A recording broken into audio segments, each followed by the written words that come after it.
ก็ให้ก็ให้โด่งดังนะให้มีแต่คนหักคนหอมีแฟนเพลงหลายแต่พอถ่ายวิดีโอมาอีพอสมดีมาดิสมดีมากอวยพรให้กับลูกกับหลานนะครับก็มาผู้เฒ่าเนาะผู้เฒ่าดีครับก็ในโอกาสที่เป็นมงคลนะครับ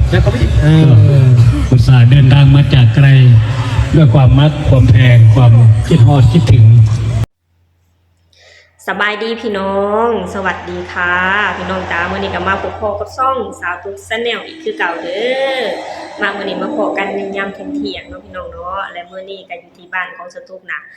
ตอนกลางวันแบบนี้ช่วงประมาณเที่ยงแบบนี้นะอากาศดีโอ้พี่น้องแดดแบบแจ่มเลยเนาะพี่น้องเนาะบ่มีความหนาวบ่มีความหยังพี่น้องมีแต่ความร้อนเด้อพี่น้องมื้อนี้แต่ว่าย้อนตอนยามเช้าๆนะประมาณ18องศาเนาะพี่น้องเนาะก็แปลว่าบ่ค่อยเย็นปานใดพี่น้องอยู่ได้แบบสบายๆเนาะพี่น้องเนาะคือแบบว่า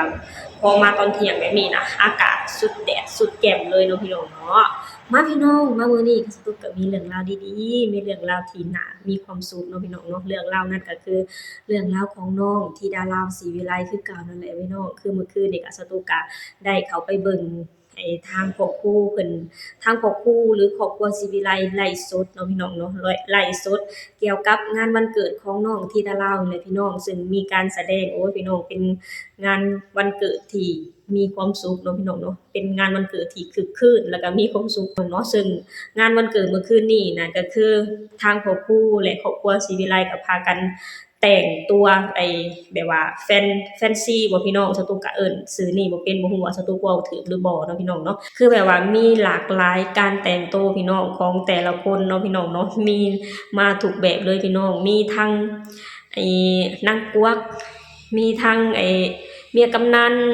มีทั้งไซอิ๋วมีทั้งเงาะป่ามีทั้งนักมวยมีทั้งนักกีฬาโอ้พี่น้องแบบว่าเห็นแล้วก็แบบว่ามันคึกคืนนะพี่น้องเห็นแล้วก็มีความสุขเนาะพี่น้องเนาะซึ่งการแสดงโตหรือการออกมาแสดงของแต่ละคนนี่ก็โอ้ยบ่ธรรมดาพี่น้องบ่มีไผยอมไผเลยเนาะพี่น้องเนาะเห็นแล้วก็เบิ่งไปนำยิ้มไปนำเนาะพี่น้องเนาะคือแบบว่าเป็น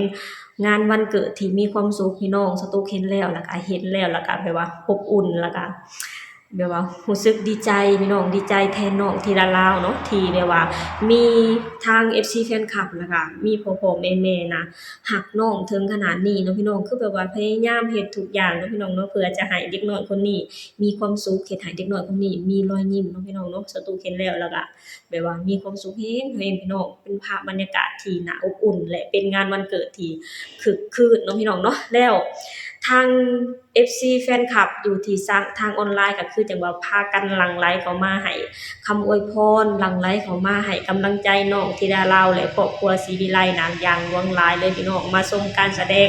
ของครอบครัวศรีวิไลอย่างคึกคืนเนาะพี่น้องเนาะขณะสตุ๊กเบิ่งสตุ๊กยังยิ้มไปนำเลยพี่น้องเห็นแล้วก็มีความสุขแล้วก็รู้สึกแบบว่าอบอุ่นครับพี่น้องเนาะแล้วพอจบจากการแสดงแล้วเรียบร้อยแล้วก็มีการเป่าเค้กน้องๆเนาะมีการเป่าเค้กแล้วก็มีการอวยพรให้น้องธิดาราวของเฮาเนาะพี่น้องเนาะป้าพี่น้องเดี๋ยวเฮาไปชมคลิปนี้ไปนำกันเนาะพี่น้องเนาะเป็นคลิปที่ทางพ่อครูและครอบครัวศรีวิไลว่ามาอวยพรให้กับน้องธิดาราวเนาะพี่น้องเนาะป้าพี่น้องเดี๋ยวเฮาไปชมคลิปนี้ไปนำกันเด้อก็ให้ก็ให้โด่งดังนะให้มีแต่คนหักคนหอมีแฟนเพลงหลายแต่พอถ่ายวิดีโอมาอีพอสมดีมาดิสมดีมากอวยพรให้กับลูกกับหลานนะครับก็มาผู้เฒ่าเนาะผู้เฒ่าดีครับก็ในโอกาสที่เป็นมงคลนะครับอุตส่าห์เดินทางมาจากไกลด้วยความมักความแพงความคิดฮอดคิดถึงนะครับในวาระครบรอบ12 ปี1 รอบเนาะลูกเนาะก็ขอให้ลูกเป็นลูกที่กตัญญูรู้คุณผู้ที่ดูแลพวกเราไม่ว่าจะเป็นจากประเทศสปป.ลาวหรือคนที่อยู่ปัจจุบันนี้นะครับต่อไปนี้เราคงจะเป็นคนที่ถูกรักจากคนทั่วโลกขอให้ลูกมีความเจริญรุ่งเรืองก้าวหน้ามี FC ที่เมตตาแล้วก็เจริญรุ่งเรืองก้าวหน้าตลอดไปนะครับด้วยความรักด้วยความเอ็นดูจาก FC คนหนึ่งครับครับผมไม่ใหญ่รุ่น แม่ยายรุ่นหน่อยอวยพรให้หลานนะแม่ยายเพชรด้วยนะแม่ยายเพชรอยู่ไหนแม่ยายเพชรน่ะ ค่ะในโอกาสที่น้องธิดาเล่าอายุครบ12 ปีมื้อนี้ค่ะกับย่ายกับด้วยความหักความแพงที่มาอยู่เป็นลูกเป็นหลานในบ้านศรีวิไลเนาะค่ะขอให้น้องธิดาเล่าเป็นผู้มีสติสมาธิปัญญาโด่งดังประสบความสำเร็จให้มีแต่คนหักคนเมตตาบ่ว่าสิร้องเพลงยังออกมากก็ให้พี่ให้น้องเขาฟังแล้วก็ให้มากเลยนะคะได้ยินได้ฟังเสียงได้เห็นหน้าก็เกิดแต่ความหักความเมตตาให้อีหลาประสบความสำเร็จได้หอบฝันกลับเมื่อบ้านทางฝั่งลาวเด้อลูกเด้อขอให้ร่ำให้รวยโด่งดังหักอีหลาเด้อ คุณยายเพชรมาหนึ่งคุณยายเพชรคุณยายเพชรมาหนึ่ง ฝากดิ้งเลย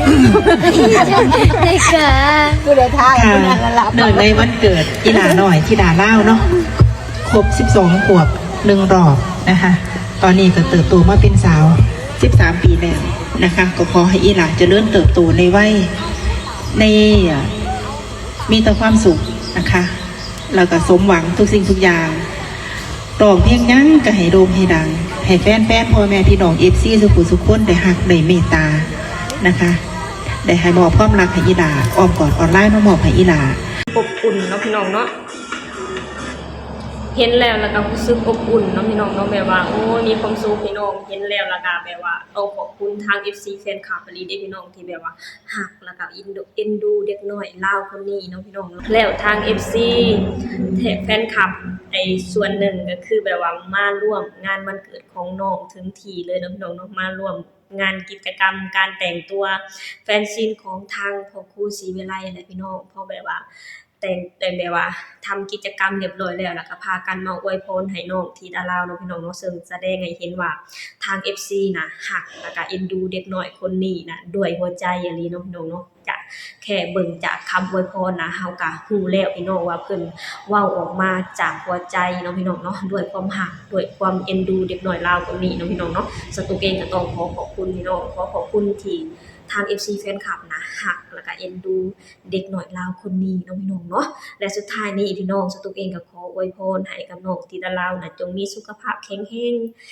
แม้ว่าคิดสิ่งใดปรารถนาสิ่งใดก็ขอให้สมหวังทุกสิ่งอย่างเนาะพี่น้องเนาะแล้วหลังจากนี้ก็การร้องเพลงของน้องก็ขอให้น้องร้องเพลงออกมาขอให้น้องร้องเพลงใดออกมาก็ขอให้ดังๆปังๆแล้วก็ขอให้แบบว่ามีคนเข้ามาชมแล้วก็ขอให้ยอดวิวแต่ละเพลงของน้องนะขึ้นไปถึงหลักล้านวิวเลยเนาะพี่น้องเนาะสตุกก็ขออวยพรให้น้องที่ดาลาวเด้อโอเคพี่น้องสำหรับคลิปนี้สตุกเองก็จะขอจบลงเท่านี้ก่อนเนาะพี่น้องเนาะฝากให้พี่น้องช่วยกดไลค์กดแชร์กดติดตามให้ช่องสาวตุก Channel หน่อยเด้อสบายดีสวัสดีค่ะ